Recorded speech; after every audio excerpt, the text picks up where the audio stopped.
សូមជម្រាបសួរនិងសូមស្វាគមន៍មកកាន់សាលាចំណេះទូទៅបវណ្ណាបវេសនការឆ្នាំសិក្សាថ្មីជាមួយនឹងកម្មវិធីសិក្សាថ្មី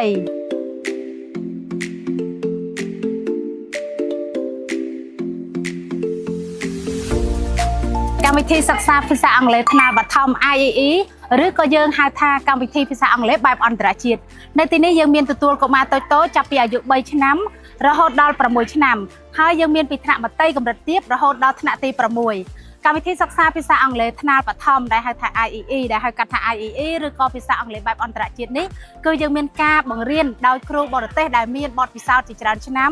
និងមានជំនាញច្បាស់លាស់នៅក្នុងការបង្រៀនក៏ដូចជាការថែទាំបុត្រធីតារបស់លោកអ្នកចាលោកប៉ាអ្នកម៉ាក់កុំបារម្ភចំពោះបរិយាកាសនៅក្នុងសាលារៀនគឺមានបរិយាកាសធំទូលាយទីធ្លាធំទូលាយមានកន្លែងលេងសម្រាប់កុមារនៅពេលទៅចេញលេងហើយនៅក្នុងនោះមានការថែទាំនិងយកចិត្តទុកដាក់ពីសំណាក់គ្រូបន្ទុកថ្នាក់នីមួយៗទាំងម៉ោងភាសាខ្មែរនិងភាសាអង់គ្លេស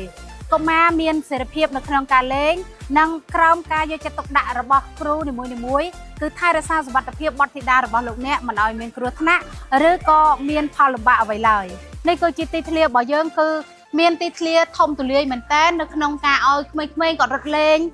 សប្បាយរីករាយមែនតើនៅពេលដែលចេញលេងអញ្ចឹងទីធ្លារបស់យើងធំទូលាយងាយស្រួលឲ្យកូនសិស្សគាត់ធ្វើសកម្មភាពផ្សេងៗដូចជាហាត់កីឡាក៏ដូចជាការសម្ដែងសិល្បៈនិងកម្មវិធីបទបង្ហាញផ្សេងៗ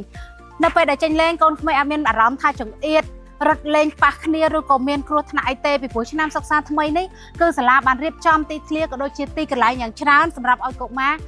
មានអារម្មណ៍ស្រួលមានអារម្មណ៍សប្បាយរីករាយនៅក្នុងការរៀននិងការលេងនៅក្នុងសាលារៀនអញ្ចឹងយើងថែរក្សាសុវត្ថិភាពកូនៗក៏ដូចជាការរៀបចំនៅបរិយាកាសក៏ដូចជាបែបបទបែបថ្មីសម្រាប់ទទួលស្វាគមន៍កូនៗដែលមករៀននៅសាលាចំណេះទូទៅបវណ្ណារាល់ពេលចេញលេងគឺមានគ្រូយកចិត្តទុកដាក់គឺគាត់តាមមើលថែនៅពេលដែលកូនចេញលេងហើយនៅក្នុងម៉ោងសិក្សាអញ្ចឹងលោកប៉ាអ្នកម៉ាក់អត់មានអីត្រូវព្រួយបារម្ភសម្រាប់អូនៗនៅក្នុងការមករៀនទៀតទេអញ្ចឹងនេះខ្ញុំសូមបង្ហាញជូននៅការបរិយាកាសនៅក្នុងទីធ្លាសាលារបស់យើងតែម្ដងនៅខាងក្រោយរបស់នាងខ្ញុំនេះគឺជាទីវាលមួយដែលថាយើងរៀបចំសម្រាប់បងប្អូននៅក្នុងការរត់លេងហើយនៅតាមជញ្ជាំងនីមួយៗនៅតាមជញ្ជាំងនីមួយៗគឺយើងមានការដាក់ជាអក្សរព្យញ្ជនៈABC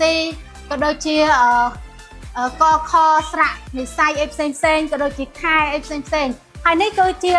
ហលដ៏ធំមួយសម្រាប់បងប្អូនគាត់លេងគឺបងប្អូនចេញលេងគឺគាត់មានអារម្មណ៍ថាសប្បាយរីករាយមែនតើសប្បាយរីករាយទាំងក្នុងថ្នាក់រៀនសប្បាយរីករាយទាំងពេលចេញលេងគឺយើងមានទីធ្លាធំទូលាយនេះគឺជាឆាកដែលយើងរៀបចំថ្មីសម្រាប់បងប្អូនក្នុងការសម្ដែងកម្មវិធីផ្សេងក៏ដូចជាកម្មវិធីទទួលសញ្ញាបត្រផ្សេងនេះគឺជាកម្មវិធីសិក្សាបឋមផ្នែកភាសាអង់គ្លេសដែលយើងហៅថា IEE ឬក៏កម្មវិធីសិក្សាភាសាអង់គ្លេសបែបអន្តរជាតិ